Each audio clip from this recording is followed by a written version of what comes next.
ஆண்டவராகிய இயேசு கிறிஸ்துவின் நாமத்தில் என் அன்பின் வாழ்த்துக்கள். பிரியமானவர்களே, இந்த இன்றைய முத்தின் மூலமாய் உங்களை மறுபடியும் சந்திப்பதில் நான் மிகுந்த மகிழ்ச்சி அடைகிறேன்.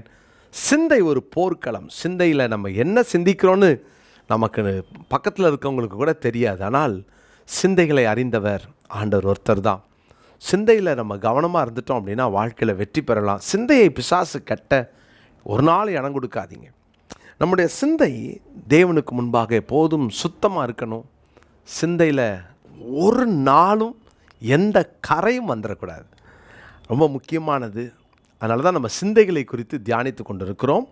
139வது சங்கீதத்தின் 23வது வசனம், தேவனே என்னை ஆராய்ந்து என் இருதயத்தை அறிந்து கொள்ளும், என்னை சோதித்து என் சிந்தனைகளை அறிந்து கொள்ளும். என்னை சோதித்து என் சிந்தனைகளை அறிந்து கொள்ளும். சங்கீதக்காரன் என் சிந்தையை அறிந்து கொள்ளுங்கன்னு சொல்லி கேட்குறார். எவ்வளோ அழகாக தன்னை விட்டு கொடுத்து ஜெபிக்கிறார். அப்போது நேற்று தினத்தில் நம்ம தியானித்தோம், வீணான சிந்தனை நமக்குள்ளே வந்துடவே கூடாது. ஒரு நாளும் வீண் சிந்தைக்கு நம்ம இடம் கொடுத்துடக்கூடாது. வீணான சிந்தை, அந்த பயனற்ற சிந்தனை அப்படின்னு சொன்னேன். தேவையில்லாமல் உட்காந்து சிந்திச்சு என்ன பிரயோஜனம்? அதனால் உங்களுடைய தூசியை உதறிட்டு எழும்புங்க, உங்கள் சிந்தையை காத்துக்கொள்ளுங்க. இன்றைக்கி இன்னொரு வசனத்தையும் நான் உங்களுக்காக வாசிக்கிறேன். அப்போஸ்தலனாகிய பவுல் தீமோத்தேயுக்கு எழுதின 1 நிருபம் 6ஆம் அதிகாரத்தின் 5வது வசனம். 1 தீமோத்தேயு 6ஆம் அதிகாரம் 5ஆம் வசனம். கெட்ட சிந்தையுள்ளவர்களும் சத்தியமில்லாதவர்களும் தேவ பக்தியை ஆதாய தொழில் என்று எண்ணுகிறவர்களுமாய் இருக்கிற மனுஷர்களால் உண்டாகும் மாறுபாடான தர்க்கங்களும் பிறக்கும். இப்படிப்பட்டவர்களை விட்டு விலகு. கெட்ட சிந்தையுள்ளவர்களும், இங்கே இன்னொரு சிந்தையை குறித்து அப்போஸ்தலனாகிய பவுல் தீமோத்தேயுக்கு எச்சரிக்கிறார். நீ விலகுன்னு சொல்கிறாரு. ஏன்னா இது மாறுபாடான தர்க்கங்களை தான் பிறப்பிக்கும். அதனால் யார் அதில் அவர் எவ்வளோ அழகாக அதை ஹைலைட் பண்ணுறார். கெட்ட சிந்தையுள்ளவர்கள். நம்முடைய சிந்தையில் கெட்ட சிந்தைகள், கெட்ட சிந்தை. எப்போ பார்த்தாலும் பிறர் கெட்டணும், பிறர் நல்லா இருக்கக்கூடாதுன்ற ஒரு எண்ணம், கெட்ட சிந்தை. இந்த கெட்ட சிந்தை ஒரு மனுஷனுக்குள்ளே வந்துருச்சு அப்படின்னா அவனுக்குள்ளே இருக்கிற சத்தியம் போயிடும். சத்திய ஆவியானவர் போயிடுவார். சத்தியம் இருக்காது, சத்திய ஆவியானவர் இருக்க மாட்டார். நம்ம சத்தியத்தின் பாதையையும் நம்ம இழந்துருவோம். அதனால தான் அங்கே வாசிக்கிறோம் பாருங்கள், மாறுபாடான தர்க்கங்கள். நம்ம பாதை மாறிடுவோம், அங்கே மாறுபாடுகள் வந்துடும். தேவன் நமக்கு நியமித்த பாதையில் நம்ம ஓட முடியாது. கெட்ட சிந்தை இருக்கிறவங்களுடைய வாழ்க்கையெல்லாம் கவனித்து பார்த்தீங்கன்னா முடிவு பரிதாபமான முடிவு. தன்னுடைய அரண்மனைக்கு பக்கத்தில் இருக்கிற திராட்சை தோட்டத்தை ஆகாப் எவ்வளோ ஆசைப்படுறான். அவனுக்கு இருந்த கெட்ட சிந்தையை பாருங்கள். அது மாத்திரமல்ல, அவன் மனைவிக்கு இருக்கிற கெட்ட சிந்தையை பாருங்கள்.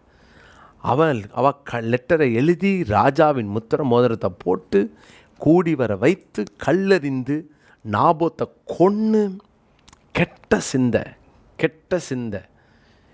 ஏரோதியாள், அவளுக்கு இருந்த கெட்ட சிந்தையை பாருங்கள். யோவான் ஸ்நானகனுடைய தலை வேணும். இவங்கெல்லாம் அந்த மைண்டு ஃபுல்லாக என்ன இருக்குதுன்னு பார்த்தீங்கன்னா கரப்டான மைண்டு.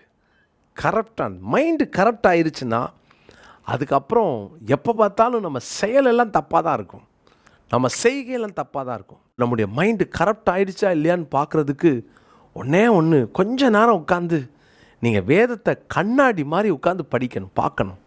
வசனத்தை படிக்கும்போதே இப்படி ஒரு வாழ்க்கை என்கிட்ட இருக்குதான்னு பார்க்கணும். யோசித்து பாருங்கள், யாராவது கெட்டு போகணுன்ற எண்ணம் உங்களுக்கு இருக்குதா?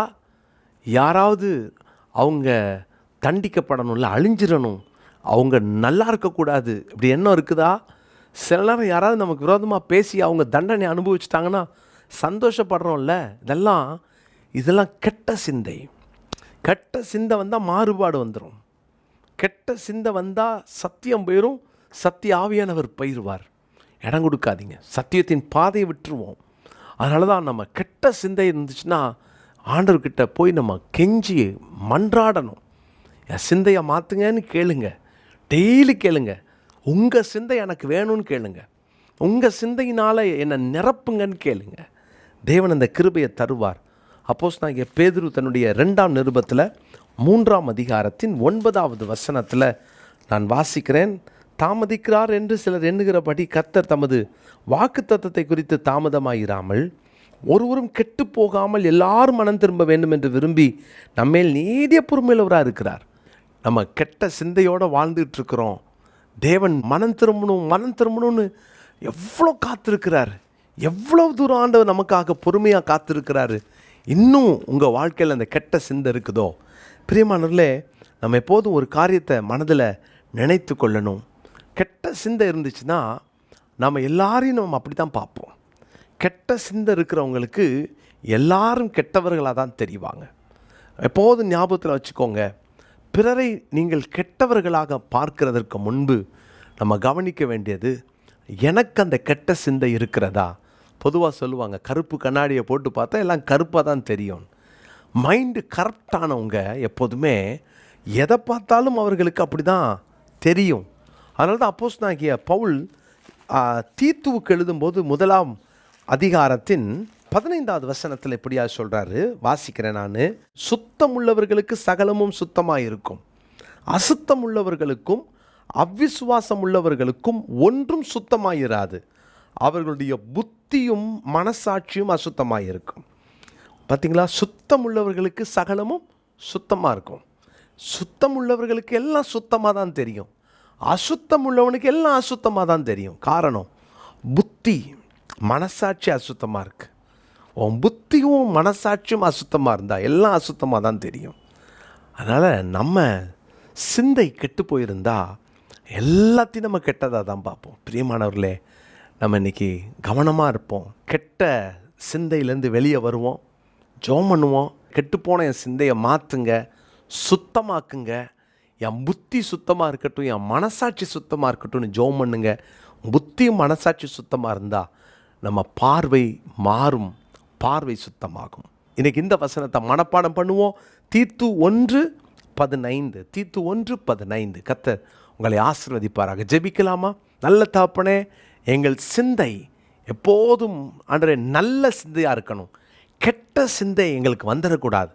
கெட்ட சிந்தை சத்தியத்தை இழந்து, சத்திய ஆவியானவரை இழந்து, சத்தியத்தின் மார்க்கத்தை இழந்து நாங்கள் கெட்ட ஆண்டவரே வாழ்க்கை வாழாமல் நாங்கள் எங்கள் மனசாட்சியும் புத்தியும் சுத்தமாக எங்களை ஒப்பு கொடுக்குறோம். எங்கள் பார்வை சுத்தமாக இருக்க, எங்கள் மனசாட்சியும் புத்தியும் சுத்தமாக இருக்கணுமே. எங்களுக்கு கிருபை தாங்க.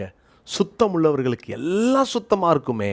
நாங்கள் அப்படி சுத்தமுள்ளவர்களாய் வாழ, சுத்தமுள்ளவர்களாய் பார்க்க எங்களுக்கு உதவி செய்யும். தொடர்ந்து கரெக்டான மைண்டெல்லாம் மாறட்டும். இயேசுவின் நாமத்தில் எங்களுக்கு கிருபை தாங்கன்னு நாங்கள் ஜெபிக்கிறோம். இயேசு கிறிஸ்துவின் நாமத்தில் ஜெபிக்கிறோம் பிதாவே, ஆமென்.